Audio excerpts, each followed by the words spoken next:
coming up that's next been my on the obsession HeRide the most podcast. with HeRide. It's like people are like, oh, it's ride share, all this other stuff. Yeah, it's just ride share. Yes, it's just transporting someone from point A to point B.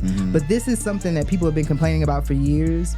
And I'm so glad that I'm the person to help solve this problem. The airport dropped our press release. So Hartsville did their own press release on us.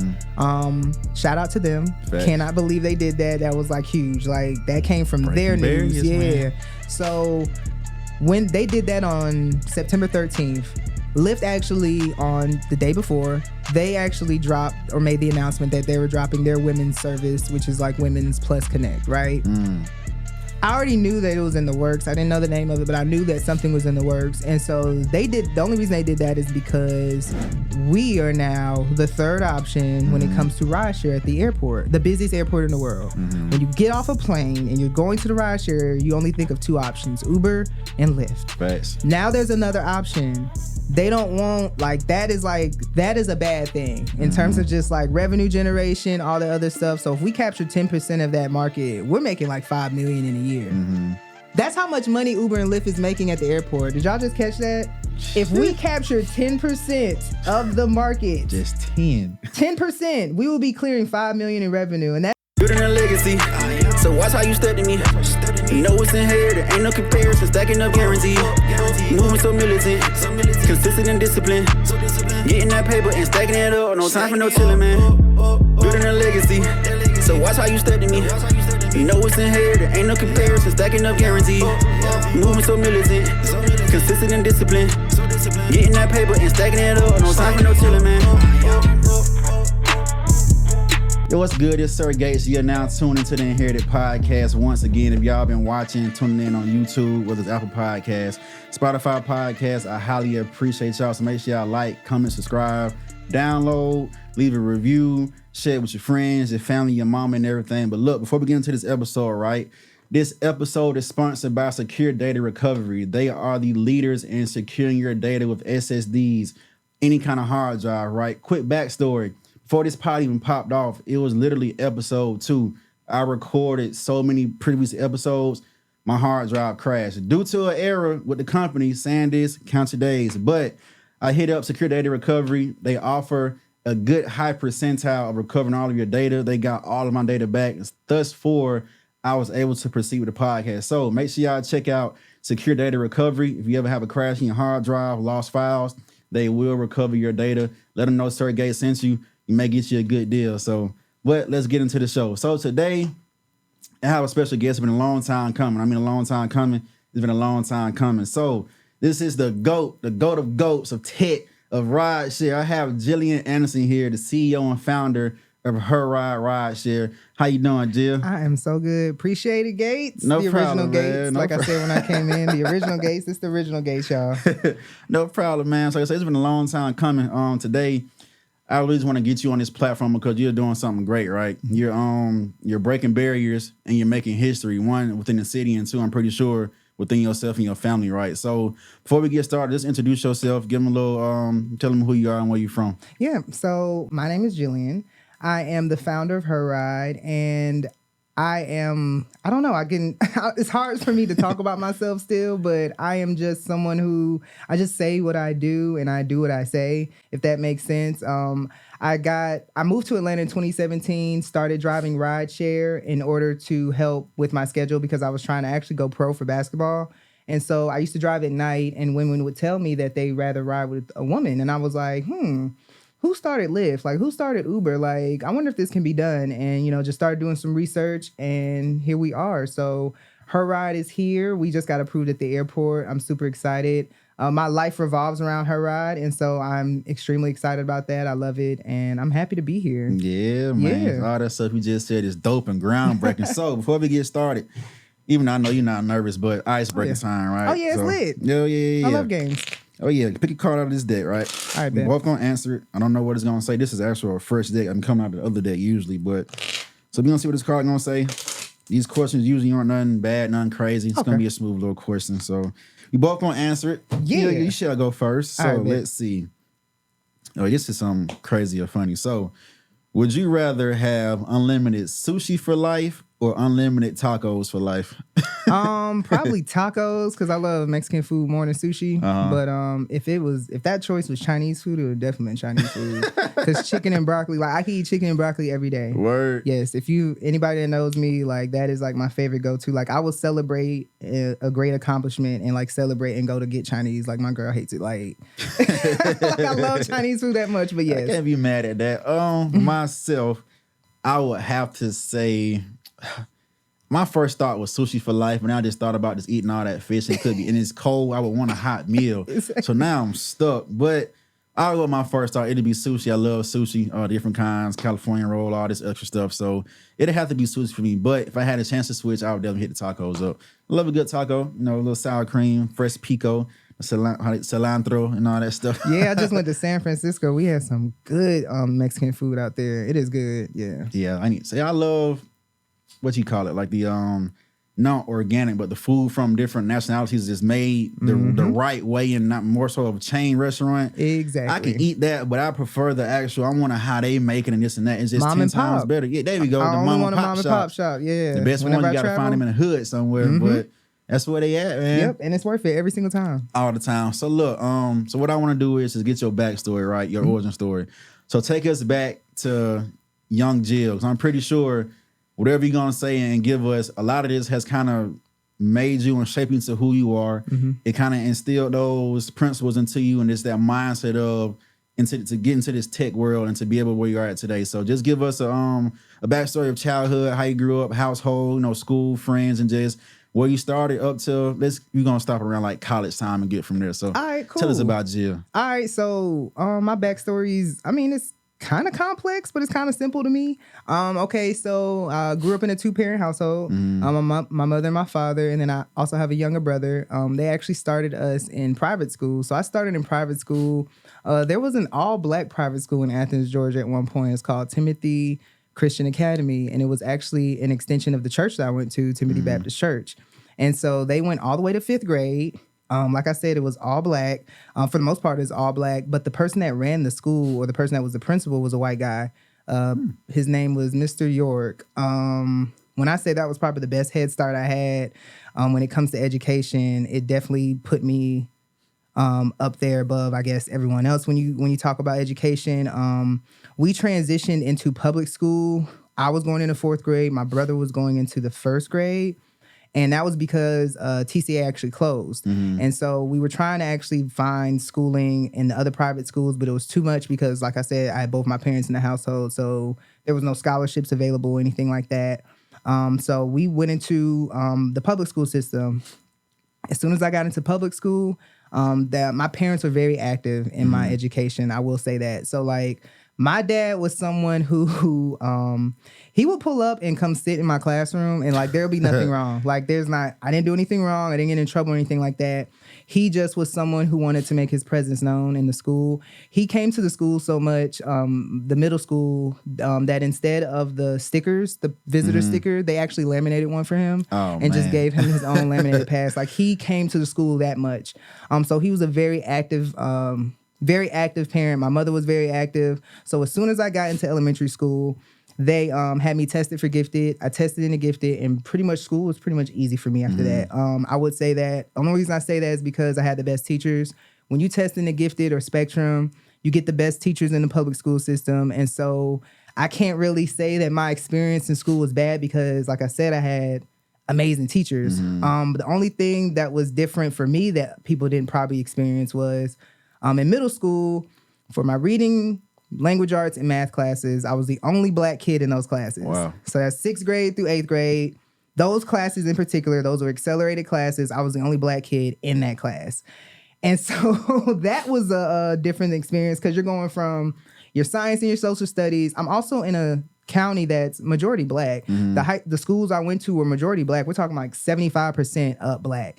And so I'm in a class where really the white kids are the minority, but they're also the ones that are the smartest. And so going from those classes to regular classes, it was like a culture shock, but it also kind of, I guess, helped me just be, more personable. Yeah. And like kind of helps with my personality. Fast forward to 7th grade, my father passes away. So he was sick. He had leukemia. he passed away. And so that was very tough. I kind of like just focused my mind, or like I really clung to sports at that time. That's when you were able to play sports. And so started playing sports, started playing volleyball, basketball. But at the same time, I got a job at a fish market. Random. I know it's weird, but it's some brand with the seal though. Yeah, I know, right? The guy that owned it actually was a deacon at our church. And so he was called Rainbow Fish Market. I started working there. He let me run the cash register. And I actually got to take orders, and then he showed me how to clean fish, gut fish, scale it, like all that weird, like why would a 12-year-old girl want to do that? Don't know, but it actually fascinated me. So I learned how to do that. I did everything but cooking because I wasn't old enough. And so, but I got to try everything. So at that age, I got to try all type of seafood. It just expanded my palate on a different level. And I got addicted to making money. So that's what really started my entrepreneurship, or like I just wanted to have my own money at that point. And so from that point on, every summer I had a job. And I still played sports. I didn't do AAU. And by the time I graduated high school, I had a scholarship to go to Albany State for track. And so I chose to go to Albany State. I could have went to Bethune-Cookman. So what made you choose Albany State over Bethune? Bethune-Cookman actually sent me a scholarship I got a full academic scholarship to Bethune-Cookman, but they sent it to me in June. And I graduated May 2010. And they sent it in June. I was like, well, what the? Yeah, so that's the only reason I didn't go to Bethune. But I mean, for good reason.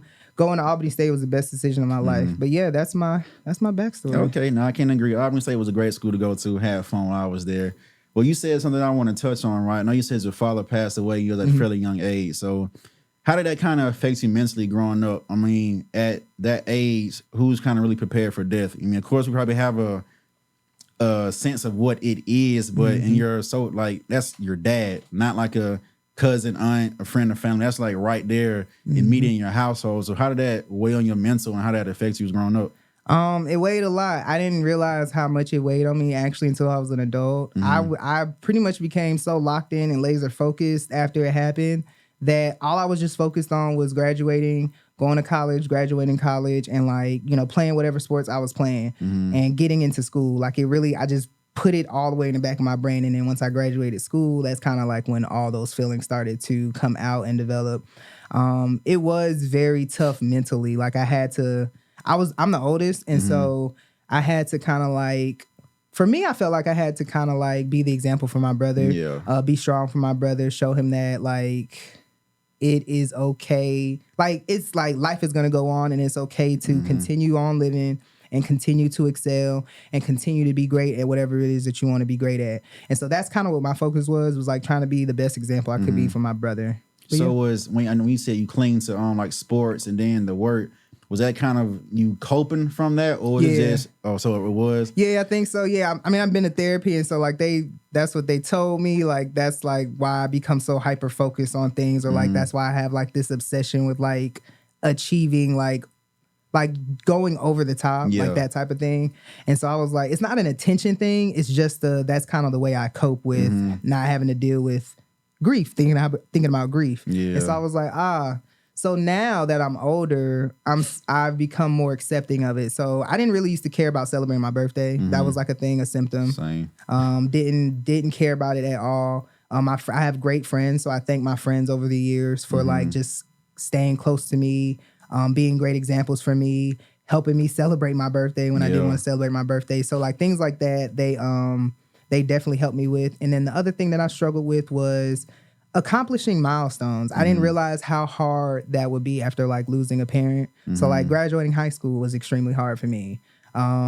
Graduating college, turning 21, or those different little milestones that you hit. Those were extremely hard for me to deal with. Almost to the point to where it makes you want to self-sabotage the entire thing. Yeah. Because you don't want to experience it. You don't want to, so you don't have to think about it. But it's extremely hard. But therapy helps. I will say that. I tell people that all the time. My mom, she did her best with trying to she kind of threw us in a little grief counseling thing for a little while, but it only lasted for a couple weeks. And then we were just back in school and we were on the therapy that's a major key. I mean, a lot of people may not understand that because of course it may just that whole environment, telling somebody you don't know your feelings, your business, your personal life, and just being just so open and transparent. But for a human being, that's just one of the best things you can do to get through trials, tribulations, and trauma, because it's just like you bottle up so much emotions, and whether it's anger, the grief, and stuff like that, the people who probably surrounding you already, they're probably most of the times going to tell you what you want to hear, just because they know, like, oh, I know this person, I know Jill, this may make Jill feel better, versus the therapist is like, okay, I hear you and I understand you, but X, Y, and Z, X, Y, and Z, X, Y, and Z. Then just ask you these certain questions to where it's like, let me think about this way versus how I was thinking it. And now it just evoke this answer to where I can just self-discovery and just find this and that out. So therapy, it helped me out in life. When I tell folks all the time, when I went to the military and came back, it was a point of just, I'm out here shooting missiles all day and just loving and enjoying that. But coming back home to the civilian life, how the hell am I going to transfer that skill to... I can't just get a job in Georgia doing Shooting that. missiles, exactly. Yeah, you can't do it. So it was just that transitional phase was kind of just, now what am I doing in my life? So it had me in a state of depression and just anxiety. So, but when I got into therapy, it was just like, man, these people actually, because it was a situation where I had a male therapist and a female therapist, but the male, he was a white guy. The female was a black lady. So it was just, the white guy was my first one, but it was just coming from a black background.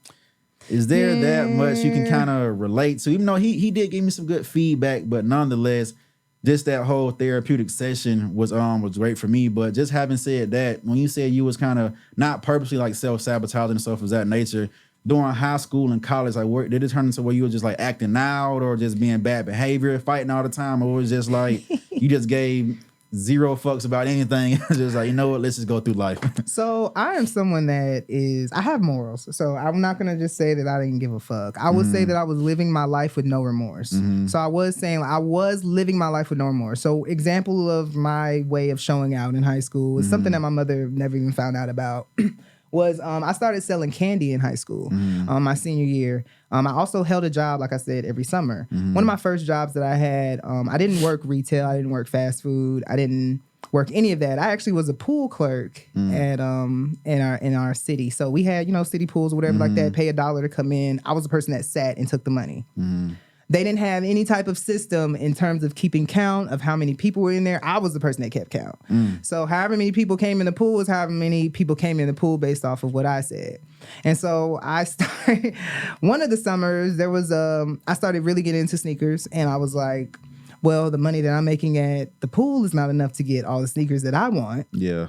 So I started, pocketing some $1 bills here and there. Those ones turned into $5, turned into 10s, turned into 20s, turned into hundreds of dollars that I'm now taking from the pool. Yeah, that was like, I became like very sneaky. Like I was just like, I became obsessed with like doing things and then like trying to see if I was going to get caught. Yeah. But then not getting caught and then just being like, whoa, like, all right, well, what's the next thing? Yeah, like pushing the limits. And so after that, we start selling candy. I started selling candy with a friend in high school. And you would think that, okay, this girl has made money selling, working all summer. She's clearly saved some money up to buy some, candy to start. That's not true. We stole all the candy that we sold at school. Yeah, like just stole it all. So it's 100% profit. We're stealing candy from both of the Walmarts in Athens for years. I mean, not years. I'm sorry. Excuse me. For that year. And like I said, we were bringing it back to school, selling it for $1. That's 100% profit. So we just did that all senior year. Like the fact that I didn't get caught is clearly God sent, because that's like a real serious charge. But I was doing things like that. Started smoking once I was like a senior in high school, but I didn't start seriously smoking until I got to college. But like different things like that. Smoking is probably my biggest vice when it came to like coping over grieving and all the other stuff. Outside of that, I was just, I started doing like the little stealing out the stores. I never stole from people. I never got into gangs. I never got into none of that other stuff. It was just like me just being sneaky and like trying to finesse my way out of different things. But yeah. See, it sounded like you said you did have some morals. There was a line you wouldn't cross. Of course, like, I ain't gonna steal from y'all, but these big companies and whatnot, they gonna miss it anyway. Yeah, Walmart could definitely get it. The lit back in the day. I can't lie. I had my runs up in Walmart. A lot of the times it was from either the deli side or what we used to do, of course, as boys. Everybody want to go outside and hoop, so You go into Walmart with your basketball shorts on, your long pair. How these look? Go in the dressing room, throw them on, and put yours back on, and take one pair back out. Like I don't want these, and then just skate out, then go to the deli side, get you what's it called? It was like a plastic container of the chicken. Yep, the chicken. Pull the top receipt off, so everyone was out the door. Yeah, we all kind of probably had them moments. The way that actually what sat me down was stealing chicken from Walmart. I got caught. Yeah, my senior year of school at Albany State, I got caught. They did like some crazy sting at the Walmart. One year that year, and I had actually had a whole cart of food that we just bought because we had got food stamps. So we had just purchased food. Yeah. But while we was in the store, I had got some of those little boneless wings or whatever. That's what it was. The boneless. Threw them away. Just threw them away because I always do it. Like it's something that like we did it to the point that you thought that it was like you going there and eating grapes like the bad testing type. Them folks stopped us, and I legit went to jail in Albany for. It was like $8 worth of chicken. I was like, what and when they said my name in court versus everybody else, they got caught with theft by taking. I had the lowest amount and I got the same charge as everybody else. I was in there laughing, like legitimately laughing. I was like, y'all cannot be serious right now. The system is crazy, man. They had I can't say this though.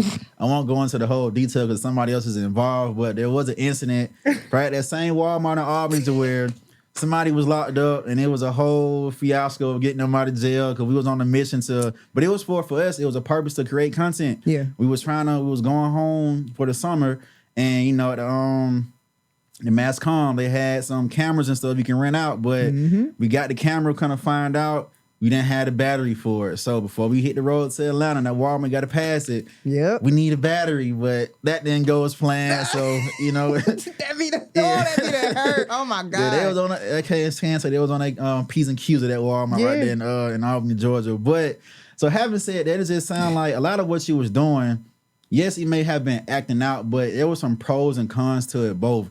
Like you was speaking about selling that candy, you mentioned the word profit. Business terms, you was making profit off of what you was doing. I mean, despite how you was doing it, you was getting some profit. So what intrigues you the most about making money in business? Like what is you said kind of the root of it was you're working at a young age, but like what intrigues you so much about that to where you just want to, this is my future, this is my passion versus I can deal with a 9 to 5. So what intrigues you about it so much? Solving a problem. I think I'm just a natural problem solver. Like anything that people bring to me, any type of problem anybody brings to me, I'm kind of like a solution-based person. Like you can't really complain to me if we're not trying to seek a solution. So that's kind of, I'm just a natural problem solver. That's what it is. I'm addicted to that. Like solving a problem and then like proving that I can solve the problem on a grand scale. I love it. I just love it. I love it so much. I think that's been my obsession the most with HeRide. It's like people are like, oh, it's rideshare, all this other stuff. Yeah, it's just rideshare. Yes, it's just transporting someone from point A to point B. But this is something that people have been complaining about for years. And I'm so glad that I'm the person to help solve this problem because the problem is there. Like it needs to be solved. Like if someone's not, I'm someone I just hate when people talk and then just talk just to talk. Like complaining just to complain, complaining with no solutions. That's what it is. That's what I love. And then I also, I understand supply and demand very well. And so understanding that, being obsessed with problem solving, I think that's what it is that I love that. And that's why I can't be an employee because I will sit at somebody else's job and be like, yeah, this could be run a lot better. Yep. And been there. And then it's just like, I don't want to be here anymore because I know that this could be run better and I know that I could do a better job of running it. And I'm not about to just limit myself in this role. So that's very true. Not the basis of how they would say, if you want to either get rich or whatever in life, one of the major keys to that is solving a problem. That's how most of these companies are what they are because they're the answer to a solution. I was watching the documentary the other night, Big Vape. Like what they did was they solved that problem of, well, not to the max, but minimizing the amount of intake of nicotine. So how are we going to do that? From a cigarette to a vape pen. There was a problem. They made a solution. They got dumb rich. Unfortunately, a lot of kids got addicted and some was hospitalized. But again, I think some stuff like that comes with just the field of ambitions. You can't please everybody. Again, they was helping some, but some didn't get help. But again, problem solving solution factor is a big key in business. So with that, out of coming out of college, right? Or in college, is that where the root of HeRide started, or was it post-graduation? Post-graduation.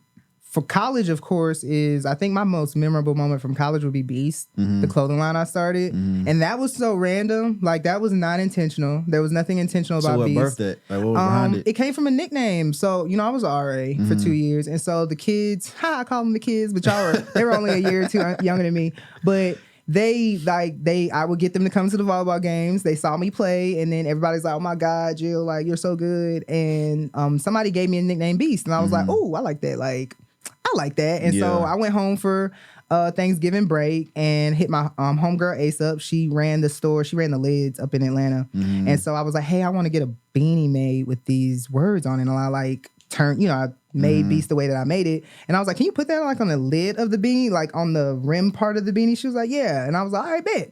She gave it to me. I came back with it. And then my teammates were like, "We need that." And I was like, "All right, bet. I'll get y'all made some." And so I got my teammates made some. And then when they started wearing on campus, other people saw them. They was like, "Are you selling these?" And I was like, I wasn't, but now I am. Like, because I was an RA. Y'all, if you knew how much RAs got paid at ASU, I don't know why I did RA. And look, I sacrificed good work study for 2 years to be a RA, and so I wasn't making no money for real. And so I was like, all right, let me go ahead and do this so I can make me some extra money, pay whatever I need, and all the other stuff. So I started doing it, and then there's no cap in what she's saying. If y'all watch, I can vouch. You seen those Beast beanies and stuff everywhere. And shouts out to Miles, too. Miles is one of the number one Beast supporters, promoters. I swear to God. I swear, man. Miles is my guy, man. I love him so much. He bought every color I had from me, I swear. Miles was the one. Like I say, I seen it everywhere around campus. So that's still good to know, no matter what, from a young age to college, you still had that drive to, I want to provide, but at the end of the day, still, I'm making money from providing whatever the service is, the product is to people. So when it comes to tech, what is your love for tech, Birth? Like, as far as because you're deep into it. I'm pretty sure HeRide, the technicalities of it, man, it'll probably blow my mind. But so when did you hop into the tech world of things? Because clothing and tech, polar opposites. I mean, you have, of course, when you do the e-commerce, whatever, that's where it kind of meets. But just on a grand scale, it's kind of polar opposites. So where did that come into play? I've been into tech since my mom got me like one of those VTech computers when I was a kid. So I've liked tech and like just techie things since I was a kid. I really got into tech in middle school. I got a PSP and it changed my life. I was like, I was able to do whatever I wanted with that thing. You were able to surf the internet. Back then, that's when Wi-Fi just started, so there was no blocked Wi-Fi for real. But if there was, it was very weak, that little weak security thing that they had. So I used to be on my PSP streaming TV. So there was like a piece that you can connect to your TV and connect it to your cable, and you can control it from your PSP. So I was streaming before streaming existed. I was watching TV in middle school on my PSP. Sheesh. Yeah. So like that's what got me hooked into tech, like doing stuff like that, messing around with the PSP, getting on MySpace. I used to help people with their profiles. I didn't really sell that as like an advertisement thing because when it came to tech, when I realized like when people hit me up and they like, "Oh, I want you to do this for me, I was like, "Oh, I don't really like that. Like I don't really actually like taking orders from people." Yeah. And so I was like, But yeah, middle school is when I really was like, okay, when I go to college, is what I'm majoring in. Like I knew what I was majoring in middle school. Yeah, I knew I was gonna go in either computer engineering or computer science. Yeah, I was super into it. I'm gonna learn how to code. I already knew that I didn't want to do that for the rest of my life, but I'm like, I'm gonna learn how to do it because if I want to be like an IT director or run a tech company or whatever like that, then I know how to I gotta know how to do everything. So yeah, that's where it started. That's dope. So with HeRide, right? Talk about like what it. Of course, I know there are some things you may be able to talk about, some you can't because it's confidential, no information and whatnot, just within the build of it. Excuse me. So, what does it take to build a platform like HeRide, or just a tech piece of that nature? So, what went into it? What were some of your processes? What was it like? Your stresses, and just from the journey of day zero to now. Kind of walk through that process and what it's been like for you so far. Yeah, so I could tell y'all, there's pretty much no limits on what I can tell you guys how we developed HeRide because I just want to tell you guys the process for real. So I went to school for computer science. Like I said, I understand it. I know how to do it. Building the app, I didn't actually code it myself. So I went and found a company, took to code it or develops apps. And so that company they're specialized in what's known as clone apps. And so what a lot of these apps are now are clone apps. There's a lot of apps now that are just copies of the original. So there are a ton of Uber clone apps. There are a ton of Airbnb clone apps. And all of those companies, you can contact them and you can get an app that's just like theirs. They'll put your logo on it, all that good stuff, and you own the source code. But what I will say is, okay, and you get it for a very cheap price. But what I will say is you get what you pay for. So while you're paying a fourth of the price of what somebody else would pay to get that developed here, you're gonna that's where the issues come in. So you got language barriers because those companies are either in Asia somewhere, Sounds they're like either in India, issues. they're either in India, Bangladesh, anywhere somewhere in Asia. Then you got outside of the language barrier issues, you have just. They will try you. Like, I can't really put this in any other context, but they will try you. Like, if they know that you are not tech savvy, they will not include things that you paid for and just leave it out. And then when you bring it up, they're just like, oh, I didn't know. It's like, oh, you didn't think I was going to check? Like, that type of thing. Like, or they'll try to charge you for things that you shouldn't be paying for that's already included in like your service fee or your support fees. So having someone that is technically savvy is a must. Like, you cannot, if you want to go the cheap route, you have to have someone that's technically savvy on your team because you just need to have someone that's going to keep all that in check because they will try you. Like, I'm just being 100% honest. And so that's what we did. We went through a company that did a clone app for us. I got the clone app built, which was pretty much like a skeleton of what I really needed. It functioned, but it wasn't flawless. And so after that, I went to Fiverr. And so I went and found developers that could fix. So I needed an iOS developer to fix my iOS app, and then I needed an Android developer to fix my Android app. So I went and found two separate developers that did that, and I would pay them, but I would pay them just for a certain task. So I would pay them task by task. I didn't include it all in one big lump sum. Nope. Why? Because when you're paying developers, you pay them by the hour. And I know how long it should take to get certain things done. Yeah. So that's why I did it that way. Like I said, having someone tech savvy is important because that way you will save as much money as possible. So to get all the different things that I needed to make HeRide fully functional, that's what I did. Once we were live on the App Store, that was in March of 2020. We were good to go. We was pretty much smooth rolling from there. After that, it was just up to me to keep engineers on contract to maintain everything, to make sure maintenance is good and that we're up to par. Libraries are updated, things of that nature. And so that's where we're at now. So that's not where we're at now. What I've done now is we have integrated. What I've done now is we've teamed up with a company called Safe Hello. And so they are a software development company. They have the safety features that I had already wanted to put on my app. So they actually end up saving me thousands of dollars because I allowed them to integrate their SDK, which is software. That's what software is. Their SDK onto our app. So they put their features onto our app. We pay them an API charge, which is a service fee that you pay, but it's a lot cheaper than what you would normally pay on anything else tech related. Yeah, it's monthly or like just one-time fee? Monthly. Okay. It's monthly, and it's like 30 cents or something like that. So every successful completion ride on our platform, we basically give them 30 cents Understood. of it. And so because of that, they gave us 250 hours of free development labor, which was, if anybody knows how much development labor costs, I'll just give you an example. This company, for example, charging me $200 an hour for development. So we got 250 of those hours for free.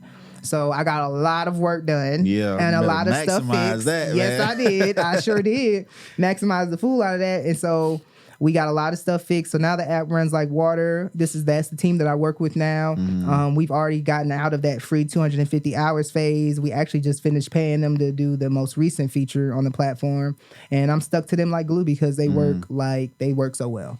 But yeah, that's where we're at right now. But keeping somebody that's tech savvy is important. If you want an app, you need to have someone that's tech savvy. And you also need to understand and know if your company and business needs an app. Because everybody don't need an app. Some people just need really fire websites. Yeah. And like some people think they need an app and it's like, you don't really need that. So what would you say causes for app, no app? Like what are some of the things you like, okay, if you can write down a list of yeses and nos of where you need an app or not, what would someone be in your opinion? If your business is mobile, you need an app. I would say you need an app. I would say it's pretty much, I would think it's necessary for you to have an app because you're in different locations. Yeah. If your business is, if you have a clothing line, you don't need an app. I'm just going to put that out there. You don't need an app. You need to focus on getting your product into stores so they can sell your stuff for you. And then you just get a commission off of that. If you do like custom work, like you custom design shoes, you custom design jewelry, or anything like that, you don't need an app. Unless your brand is just that big to the point to where, okay, the website is crashing every time y'all drop stuff, like that type of thing, it may be time for an app. At that point, you may need an app. But yeah, let me see. What are the industries? Yeah, so you got clothing, because you got tech, you got food industry. Catering. I think caterers should look into apps. I think that's dope. I think the way people schedule food, especially with the Uber Eats, DoorDash delivery, stuff like that. I think more caterers should actually look into getting apps. Yeah, they should do that. So like you say, everybody don't need one. And people are visual too, so food is a very visual very thing. much so. Yeah. Touching on those senses in certain industries is key as well. But in your business, right? As far as from where you started and then scaling into where you're at now, and I'm saying speaking like on inside of it, as far as like help, personnel, whether you call them employees or not.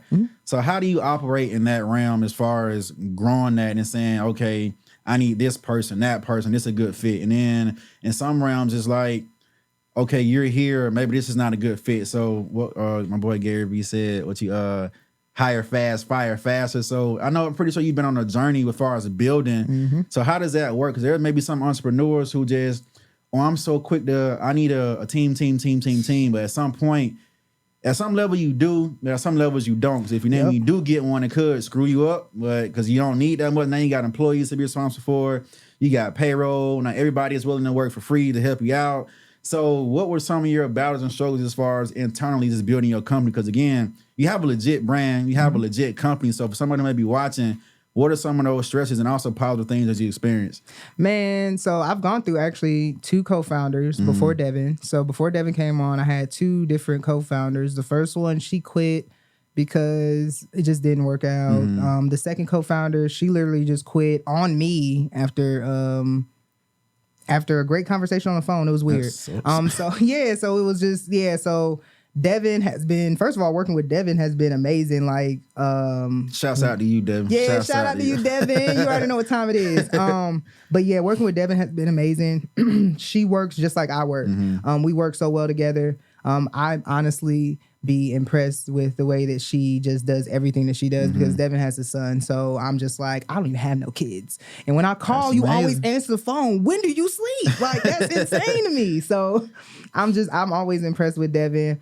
When it comes to working with us, the biggest thing is I don't trust people because again, I've gone through 2 co-founders. So it's like having to deal with that was already enough. Is that the source of why you don't trust people or just you got this other? I mean, that's just how I am. I mean, that's just how I am. And that's how I've been since I've hopped into the tech company business because people are just, y'all think the music industry is bad. The tech industry is worse. Like, I'm being 100% serious. Like, people will steal from you, all this other stuff, like steal your name, steal your ideas, steal everything, and then go raise $5 million off of and then raise $5 million off your name and just leave you out of everything, right? That type of thing. So you have to protect yourself, protect your brand, protect everything when it comes to a tech company that you're building. I just started delegating. I'm very bad at delegating. I'm actually really good at doing everything myself. But I'm getting to a point to where I'm about to have like nervous breakdowns and like my neck be hurting and stuff because like I'm carrying stress. I'm getting older. So I can't, do everything myself. And so Devin is always on me about delegating. And so that's what I've started doing this year. Got an assistant. They are pretty much, they work remotely. I'm just trying to get better at like organizing all my tasks at the beginning of the week to give her instead of like giving her random tasks because again, I'm someone who doesn't operate on a normal sleep schedule. I probably sleep like maybe 4 hours a day. So I'll be up at 2:00 in the morning and be like, hey girl, so we need some emails sent out. Like, let's do that. Let's handle all this random. So it's like, your assistant doesn't work like that. So you need to make sure that you have all the tasks that you need her to complete, at least one day out the week and then give it to her. So that's what I'm really working on, is being better at delegating. I have finally gotten enough vehicle inspectors that I don't have to do vehicle inspections no more. I'm extremely proud of myself. That was a big task for me. So delegating that and moving that part over has been good. You have to like, when it comes to other people like wanting to work with us, I just tell them straight up, I ain't got no money. I ain't got no money to pay you. So if you want to work with me, you're either working for equity or you're working for, I don't know, volunteer hours, or if you want to be an intern, that is cool. We are looking for interns. You believe the vision. Point Let me look in the camera again for that. We are looking for interns. Y'all better get with it. I'm trying to tell you, we will write any letter you need to any professor for any credit. We are a real business, so we are looking for interns. But yeah, the hardest part about my business is, and I know everybody loves what we're doing with HeRide, and I know that everybody's doing the comparisons with the other companies, is, well, the difference between us and them is that we didn't raise $1.5 million up front. So I'm not rich. Okay. So, I still work my jobs. And so I'm just here to let everybody know, like, if you want to come work with HeRide, you need to have the ability to outwork me. That's pretty much it. Because I'm working a job, I'm working full-time, Devin works full-time still, and we both spend full-time hours on HeRide. So if you're trying to join our crew, you need to have as much energy as we do. There's nothing that you can't do to help us. You really have to show me in order for me to believe you. Telling me that you want to work for me is cool, but showing me is a lot better. Pulling up to where I'm at. I'm on social media a lot, and I always talk about where I'm at and where I frequent and the areas that I frequent. So showing up to those places, I wouldn't be scared, honestly. I'm not someone who's just gonna be like, oh my God, how'd you find out about where I hang out at? No, like, you telling me that you want to work with me, pull up to where I'm at, and let's get to work. That's simple as that. Lay them rules out straightforward, man. And the thing you just said, as far as how you may be, there's a couple things I want to touch on, how you may be compared. So you have the Lyfts and the Uber. So was there at any point throughout your process you were worried or fearful as far as, like, because again, those are the big dogs in the field when they first popped out. So they could probably easily just say, oh man, this is girl Jillian, I see what she's doing. Let's steal her idea and add it to our platform. Let us have an option of just straight up female driver. So was there any kind of like angst in there? Or how did you kind of navigate that as far as just saying, you know what, no matter what they do, I'm still doing my thing, whether they want to copy or not. So how did you kind of get through that, if there was anything there for that? Doing my research is what helped me battle that fear. So there are other people that have tried to do what I've done already, and they just stopped, but it was just due to like lack of funding or like lack of security, or just the app didn't work or whatever like that. And I was just like, all right, bet. So these two companies aren't really worried about like women safety, women driving or whatever like that. So at the most, the only thing I need to worry about is brand loyalty. So I was like, if I can get people loyal to the brand and understanding the brand and the mission and all the other stuff, then we're gonna be good. I was like, all I gotta do is start completing rides and then actually getting into a portion of the city where we can actually generate revenue, which are airports. That is the difference maker. And I've done that, and the competitors have found out about that. So like, for example, the airport dropped our press release. So Hartsville did their own press release on us. Shout out to them. Facts. Cannot believe they did that. That was like huge. Like, that came from their news. Man.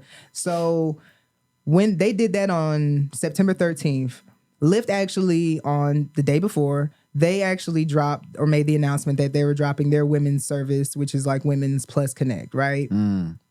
I already knew that it was in the works. I didn't know the name of it, but I knew that something was in the works. And so the only reason they did that is because they knew that we are now the third option when it comes to rideshare at the airport, the busiest airport in the world. When you get off a plane and you're going to the rideshare, you only think of two options, Uber and Lyft. Facts. Now there's another option. They don't want, that is a bad thing in terms of just like revenue generation, all the other stuff. So if we capture 10% of that market, we're making like $5 million in a year. That's how much money Uber and Lyft is making at the airport. Did y'all just catch that?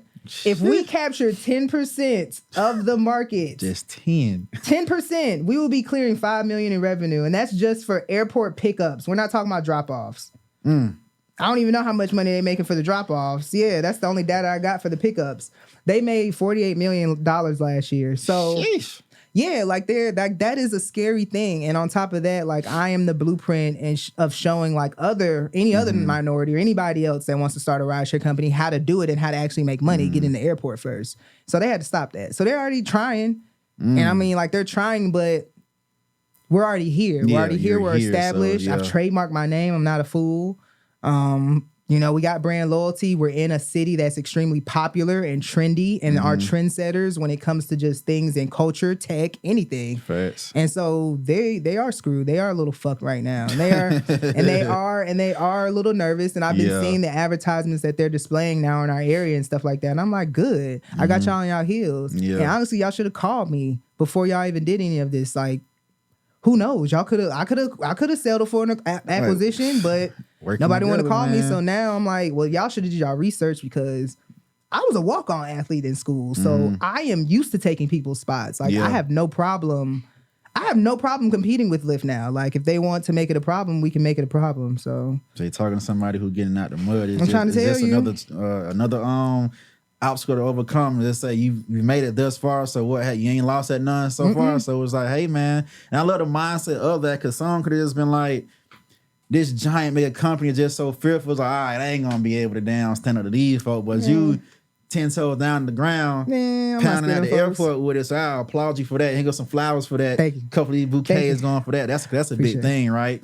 One, a minority doing it. Two, a female doing it, and you're a brand new startup, but having to get at that point that fast. I mean, yes, you put in time over your career to put in your work, but to get to the airport, to be a third option to only 2 monopolies there, that's major. Yep. So congrats to that. And I've seen as well, like throughout your process, you've raised a lot of money here and there doing this and that. So talk about that a little bit. Like, what does it take to get the funding you did get? So again, you say you didn't raise the millions and this and that, but you have raised a substantial amount of cash flow to help you out. So what goes into that process and the mindset and just the skill to get money from either investors, grants, and stuff like that?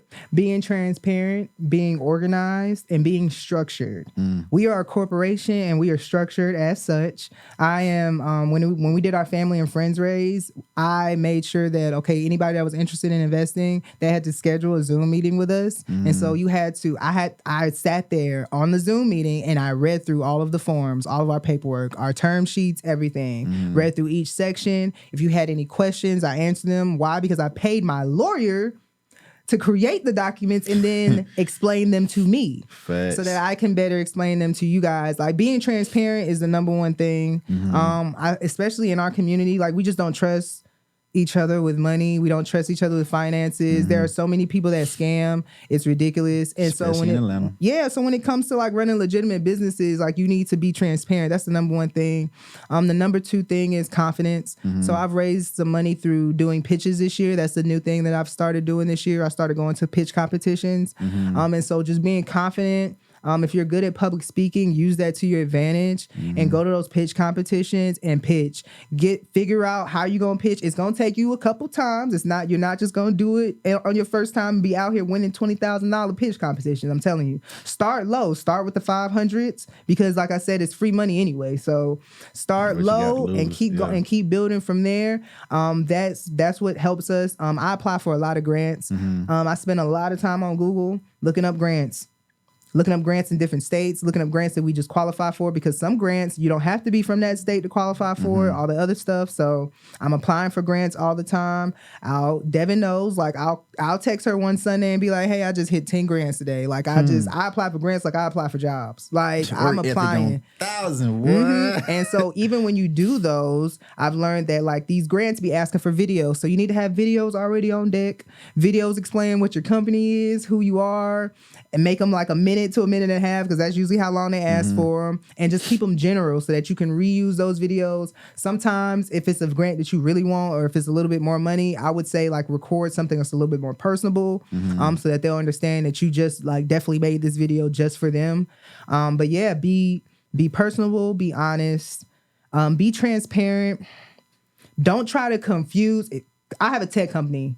Do not try to confuse these people that you are trying to win money from with your big fancy tech words. Nobody gives a fuck. Like they don't understand it. So you have to dumb it down and make it simple for them to understand it. Like, hey, what do you do for HeRide? Or what is HeRide, Jill? Like if I started my pitch saying that HeRide is a peer-to-peer transportation company that does this, that works on connecting cities from, like, you would literally be lost. Like you would literally be lost in the first 3 seconds. You don't know what I'm talking about.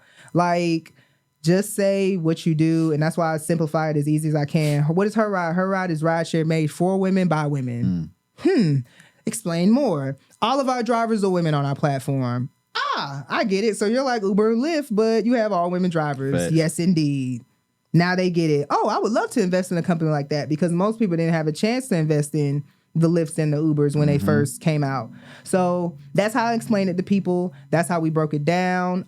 But being structured, get you a corporate attorney, make sure you trademark your names, spend the money on that stuff. That's what I spend my money on. I don't spend my money on, we just did our app launch party this year. My app's been on the market since 2020. Like, I don't spend my money on things like that, like celebrating and like, you know, like, oh, yay, we got all that. No, I spend my money on like making sure our business is taken care of. Yeah. We just paid tax. We just did tax. We filed taxes this year for the first time. I can't even believe how much money I spent on that. Like, but that's what I spend my money on because at the end of the day, we're competing against two people that have had $1.5 million head start on me. Yeah. So they're coming with, you know, they're going to come and throw their whatever on us. So I need to make sure our paperwork is legit. I need to make sure our insurance is updated. I need to make sure our taxes are good. I need to make sure that everything is good because they're going to be throwing the gauntlet at us trying to get us shut down more than likely. So that's what I've been focused on. And that's what other people should focus on is making sure that your business is and your paperwork is in order. They say paperwork make the paperwork. And they not lying. I'm trying to tell you. Fact. So that you gave out some great advice, and one, just in the mindset of what it takes to get stuff done, and two, to be an entrepreneur, and three, just in your specific field. So if anybody was just listening, rewind this back and take some notes, especially trying to go into the tech, build apps, or you want to be the next ride share for kids or something. You just never know. Like, she gave y'all a whole bunch of gems to give you a head start. Stuff she took time to learn and to put forth effort into her business now. So don't let this go by you. Don't let it go on one end throughout the other. But next thing I want to ask you, when a commercial dropping? Okay, when so is coming? So the commercial is done. They add in the like special effects part on it. But whenever he sends it back to me, Avery, whenever he sends it back to me, then we will be uploading it. So we'll be uploading it on like every platform that there is to upload it on. I'm so excited. I can't wait to share it with you guys. When you guys see it, you're going to be like, oh, she spent money on this. I did. Sure did. I spent money on it. So just appreciate that aspect of it. It was not filmed on an iPhone. And then also I just wanted to share that we have some more content that's going to be coming. I've been feeling creative again. And so I have a lot of stuff that I want to just showcase. We have this idea that we're playing with right now, and I'll share it because I'm not scared to share my ideas. But I basically want to have a character for HeRide the same way that Progressive had Flo. So remember, everybody knows Flo from Progressive. Yeah. So we're going to have like a character like that. And that's going to be like our main person throughout the content that we shoot. So it'll be other commercials that we do, different content in Atlanta, like just different things. You're going to start seeing that. And so it's going to be very, very fun. I'm excited. Let's see. I got the gig network thing that I was telling you about. Next. So jump into that real quick and then get some more detail. I have been, like I said, I've been in this. I've been in my creative, like I've been feeling really creative this year. And so I linked up with my creative director, Andrea Gordon. And so we are going to do a reality series called Bootstrapped. So that is going to be like, it's going to be filmed like True Life docuseries. It's going to feature different entrepreneurs and it's going to show just the behind the scenes of what it's like to run businesses, because a lot of stuff on TV scripted, a lot of stuff they're not telling you. And also, I just feel like a lot of stuff is so spread out now. Like, if you want to find out what somebody's doing in the hair care industry, that means you got to follow this person and then watch all their YouTube videos. But if you want to but if you're interested in transportation, then you got to follow this person and then watch all their videos or buy whatever it is that they're selling. I just want to have one central place where people can be like, oh, okay, like I was interested in doing that. I didn't know that you had to do that in order to do that. And so we're going to show people like, well, of course, myself is going to be included. I want to show like there's a guy that's a real estate agent, but he's also a wrestling coach. Like, yeah, and he's also raising his daughter full time. So it's like, I want to show people like right that, there. Like people that are really just normal people, but also they are business owners, they are small business owners, they are entrepreneurs, but then also just showing what it takes to do that type of stuff. Because everybody thinks it's just so easy. It's not easy. That's a fact. It's not easy. So just showing that, the ups, the downs, like all that. And I really just want to showcase that. We're going to put that out. And then invite any other business owners to put their content onto our platform. So I'm not trying to build a separate platform, not trying to do anything like that. If anything, I think we're going to put everything on Tubi. Okay. If that's the goal, is to just have it on that platform, and then people can just go on there and watch it. Or maybe, I don't think Zeus would buy it or whatever, but like you never know, yeah, man. You never know. But like some type of independent network like that, because that is, I feel like that type of content is what's really missing. And like, people only watch what you put in front of them. So it's like, if you put in front of them bullshit, that's what they're gonna watch. But if you put in front of them some shit that's actually interesting, I'm pretty sure people will watch it. So we're gonna see how it goes. I can't wait to see it. Before we get out of here, there's a couple things I want to ask you. Right, this ain't far left, but I just want to know. Cause I know, like, I can tell you very passionate about what you do. You're outspoken about what you do. You don't take no BS of what you do.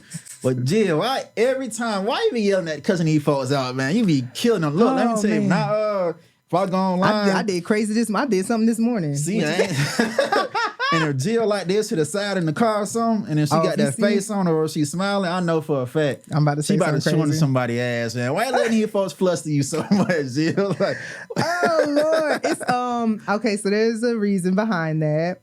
One, I am again, y'all, I played 3 sports in school. Like, I'm a very like competitive person just by nature. Like, I love to compete. So now in business is different. So like you can't move the same way in business that you move in sports. Like before I played a game, I used to talk my shit. Like I could talk my shit directly to you. But like now you have to like be, I don't know, you can't like be directive. But you gotta be like very creative and spicy about it. You gotta be nasty but nice. And anyway, I'm just learning like, okay, so like I'm a very vocal person. I'm gonna say exactly what's on my mind. I've always been like that. And I don't think that's ever gonna change.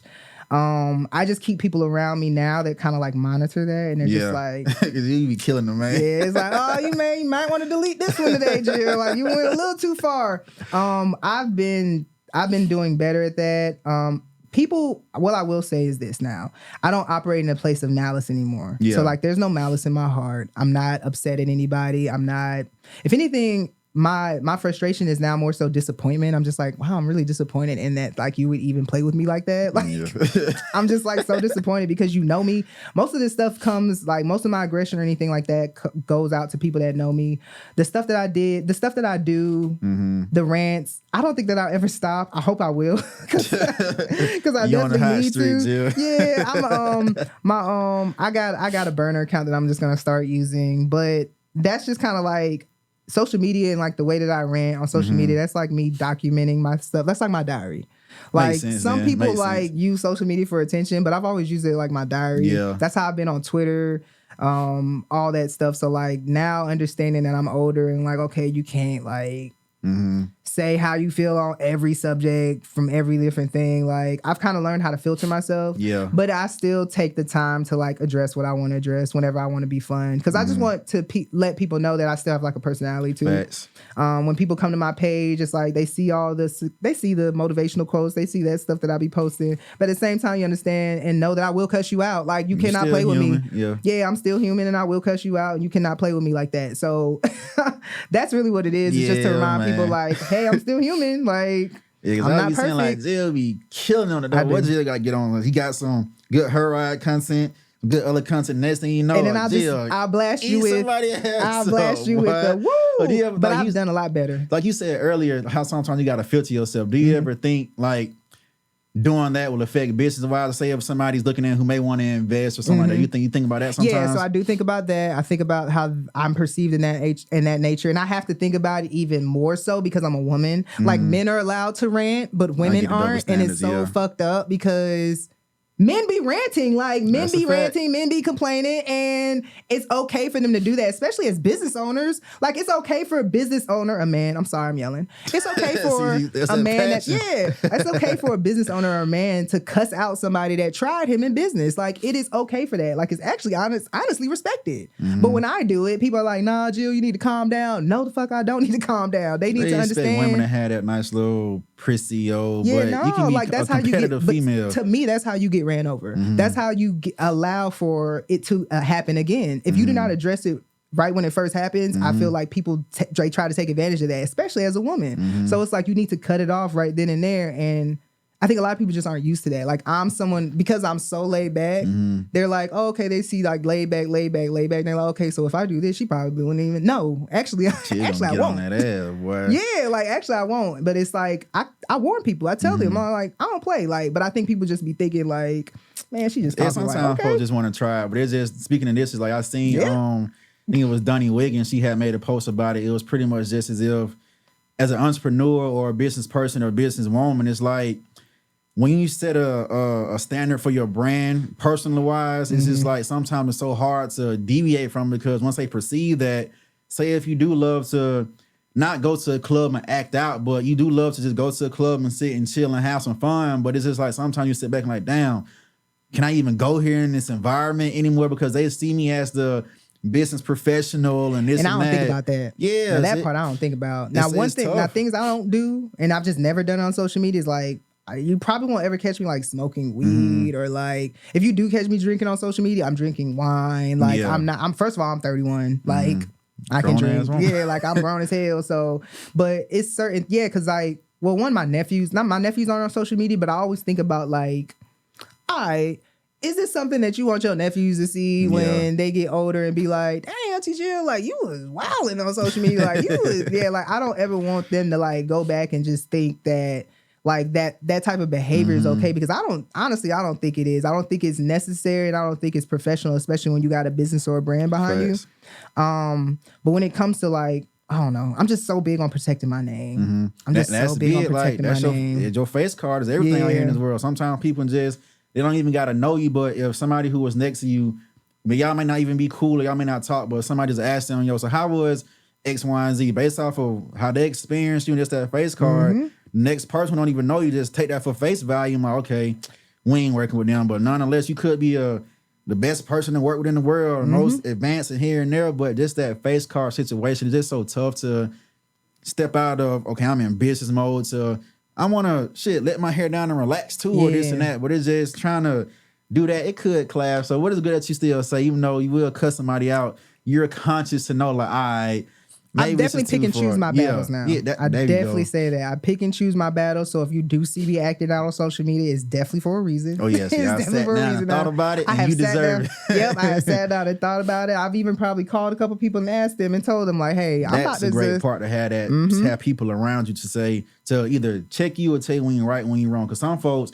they'll get offended where somebody try to tell them, like, what you doing? Maybe you shouldn't. Like, man, I got this. But the fact that you can accept that criticism and accept that from people, that's also great. And to have them to be able to do it is great. Like, I don't tolerate yes men, yes women. I hate it. I'm like, tell me when I'm wrong. Tell me when that may not be the right thing to do. Because I'm a damn sure tell you, because it's one, I respect you and I love you enough to know I'm not going to let you go down this road and deteriorate yourself and your brand. If I do that, I'm not for you and I'm not your real friend. So and that's probably why Devin's probably the best co-founder ever. That's like my favorite thing about her is that she is that person for me in business.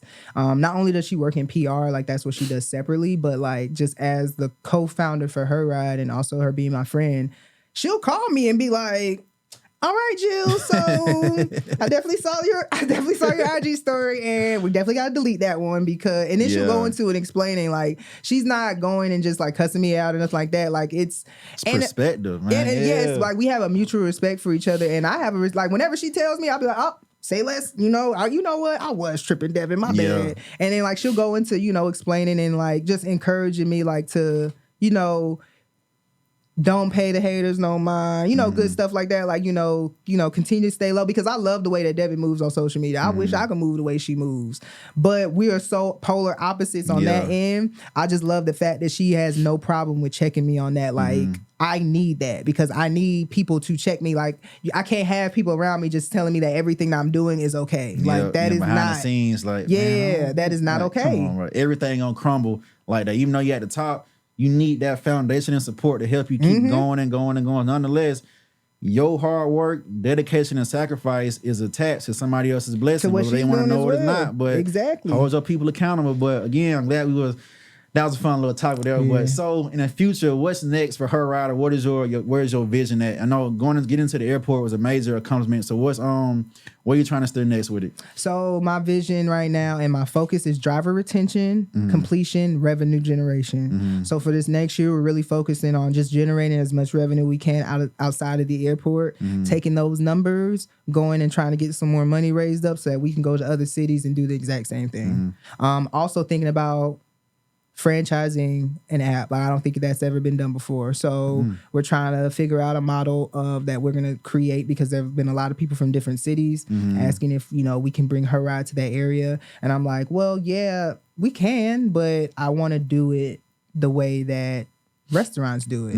And so we are going to franchise HeRide, and we're going to figure out how to do it. And we're probably going to be the first app to franchise their app. So it's gonna be fun. People are like, it can't be done, so I've heard that it can't be done, but that's not possible. Everything can be done. If Uber can be created, then franchising apps can be created. So sit down, strategize, plot, and get it done, man. That's beautiful. So last two things, right? Part one, if you could go back to young Jill and tell her anything, give her some advice, or say anything, what would it be? And then next, after that, I would just love for you to give some motivational words or advice to someone who may be trying to come up in your field of tech, who may want to start an app, or just anybody in that nature. So just how to get them to, because some folks may need to hear this push to get up off their butt and just say, you know what, let me go jump into it and get to it. So just those last two questions for you. What I would say to my younger self, Jill, buy Bitcoin. What were you thinking? Like, you knew about it your senior year of high school and you sat there and didn't buy it. Why didn't you do that? That's definitely what I would have told myself. Buy as much Bitcoin as you can. Take out loans. Take out whatever you need. Like, make your mother mad. It don't matter. You will explain it later in 10 years. Let's see. Motivational words to anybody that wants to do what I'm doing or thinking about doing what I've done. Do it.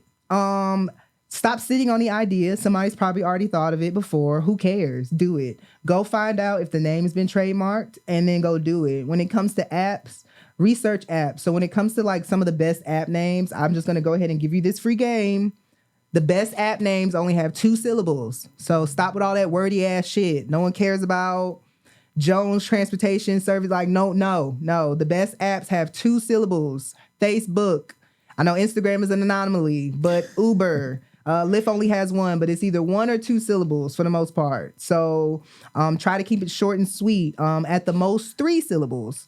You can make up any word that you want when it comes to app names. Try to keep it simple. If you want to be like Lyft and change the spelling of a word, you can do that. Just make sure that it hasn't already been trademarked. And then, like I said, trademark your name. So picking a good app name, trademarking that name, and then building the brand around that name. Those would be the top 3 things that you need to do. And stop sitting on your hands and get to work. If anybody wants to hit me up and ask like, okay, what company did you use to, build your app? I will share that with you. So, just hit me up. Facts. One quick question though. What do you feel about like, ChatGPT in the tech area? What's your emotions about it? I like it. I use ChatGPT all the time. Just checking. ChatGPT and Bard. Bard is good too. That's the one that Google has. BARD. Use that one too. Like, just play around with it. It's the way that you talk to it. I pay for the Plus version. That's what I'm about getting into. Now I've seen the updates of what it can. Now it's not limited to 2021. Now they can actually go and search into now. Yeah, man, it's a game Man, changer. I needed that in college. I would have been a double major. Man, I was trying to tell you. Oh, I would have been a double major. I'm trying to tell you. They would have all my work done for me. So before we get out of here, do you have any announcements you want to make? Anything coming up, this and that? And also tell everybody where they can find you on social media. Yeah, so you guys can find us on social media at Get Her Ride on all social media platforms. So it's GETHERIDE. There is one R in Her Ride. Our website is www.herride.com. Any type of announcements. We don't have any pressing announcements right now. For anybody that's interested in driving, we are looking for drivers. So we're always looking for drivers for Her Ride. You have to be a woman, and you have to live in the Atlanta area. We also are doing rides in the Athens area. So if you're interested in driving in the Athens area, hit us up as well on all social media platforms or on our website. There we go. But again, that was a great conversation. Thank you for pulling up, dropping all these gems. Your story is amazing. I'm pretty sure somebody get some value from it. Yeah. But it was a good time. But once again, if y'all was tuning in, thank y'all so much for tuning in. This is HeRide Podcast. You can find me on social media at Sir Gates BC. Make sure y'all follow the podcast page, which is HeRide Podcast, NHERITD Podcast, all across the board. Follow the main brand, HeRide. And again, this episode was sponsored by Secure Data Recovery. If you lose your data, anything crash, make sure y'all hitting them up. But until next time, this is HeRide Podcast. That was a good one. We out. Be easy. Yes. Yeah. Yes, sir. Yeah. Loved it. This is great.